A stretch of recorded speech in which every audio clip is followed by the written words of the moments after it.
సన్యాసి అన్ని సర్వసంగ పరిత్యాగిగా ఉన్నవారు ఆతిరామ్జీ తిరుమల తిరుపతి దేవస్థానం నడిపించినప్పుడు ఆయన ఏర్పాటు చేసినవే ఈ కళాశాలలు పాఠశాలలు వీళ్ళు ఏం చేయలే. టీటీడీ అర్థమైందా నాయన? అది గుర్తుపెట్టుకోండి. మఠాధిపతులు పీఠాధిపతుల ఆధ్వర్యాల్లో దేవాలయాలు నడిస్తే బ్రహ్మాండంగా ఉంటుంది. మనం ఎప్పుడు కూడా legal language different, religious spiritual language different ఆయన. అందుకే నేను దాంట్లో చదివిన ఎల్ఎల్ఎం కాన్స్టిట్యూషన్ లా చదివిన.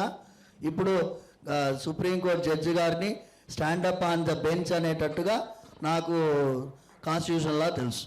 ఏం పర్వాలేదు. మీరు మాత్రం అది ఏర్పాటు కాలేదు కదండి, అంతవరకు మీరు దోచుకోండి అంటే ఎట్లన్నాయా?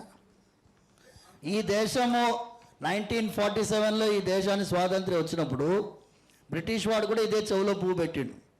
మీకు రాజ్యం నడిపించడం రాదండి, మేము వదిలిపోతే ఏమవుతుంది అన్నాడు వాడు. మేము నడిపించుకుంటున్నామా లేదా?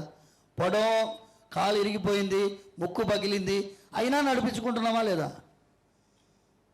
ప్లాస్టర్ వేసుకుంటాం, బ్యాండేజ్ కట్టుకుంటాం, వైద్యం చేసుకుంటాం, నడిపించుకుంటాం. మీకంటే బాగా నడిపించుకుంటాం.